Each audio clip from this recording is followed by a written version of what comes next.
Motor Trade Balintawak. Address natin 78 Quirino Highway, Barangay Balumbato, Balintawak, Quezon City. Ngayong buwan ng June, mag-update tayo sa mga second hand unit po natin. Ayan, isa-isayin natin sila, yung mga issue tsaka mga presyo. Unahin natin tong Raider 150 natin na Jackal Green.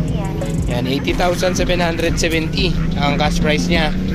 Paghulugan naman sa 3 taon, 3,870 ang monthly.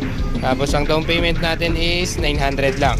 Ayan, sa down payment na natin na 900, sasama na natin din yung first due date natin na 3,800. Ayan, bali ang magiging cash out natin 3,800 plus 900.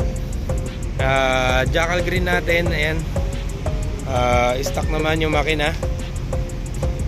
Tapos assist tayo pagka second hand. Kung ano po yung nakalagay dyan, yan na po yan. Yan na po yung makukuha ninyo. Yan. Yung katabi nya, Rouser NS 160.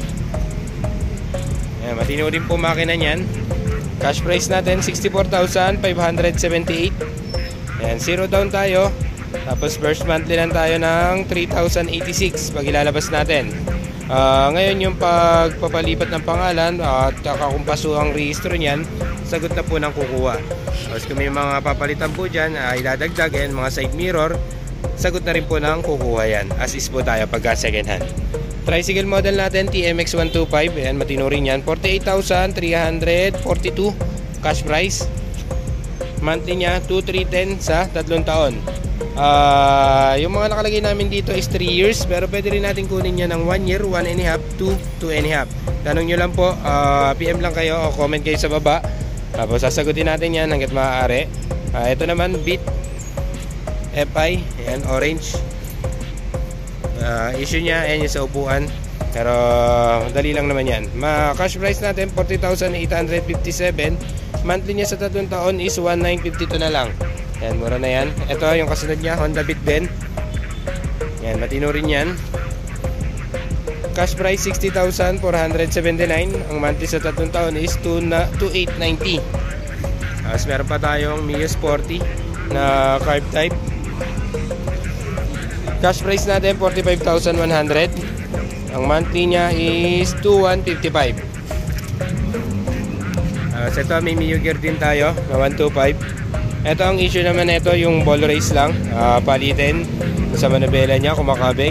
52,565 ang cash price nya. Ang monthly sa 3 taon is 2,512.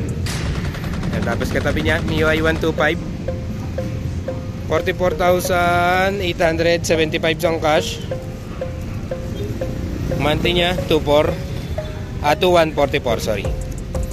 Tapos meron pa ulit tayong pang tricycle model, ayan, YTX.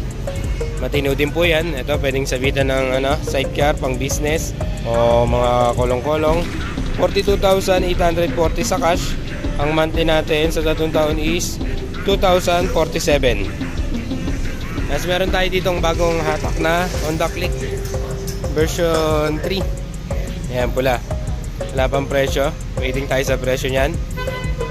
Tapos meron tayo ditong PCX 160 na ABS version.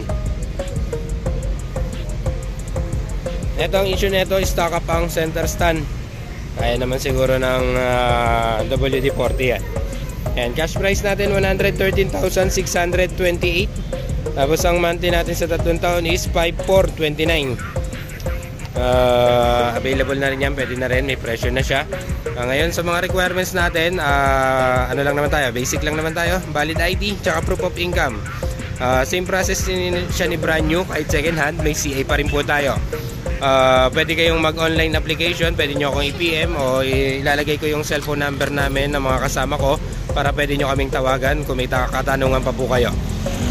Pagka po may trabaho, valid ID tsaka kung may company ID, payslip, ayan po. Pagka naman walang payslip, certificate of employment, pwede na po yan. Ngayon naman po pagka may business, kahit barangay business permit o kung may mayor's permit, mas okay po. Mga TNBS po, yung mga rider po natin, yung ano lang po, history ng biniyahe niya ng 1 buwan. Pagka po hindi ko nabanggit dito yung pinagkakakitaan, tanong lang po kayo, comment lang po kayo sa baba, sasagutin natin yan hanggat maaari. Yun lang po sa ngayon, and maraming salamat po.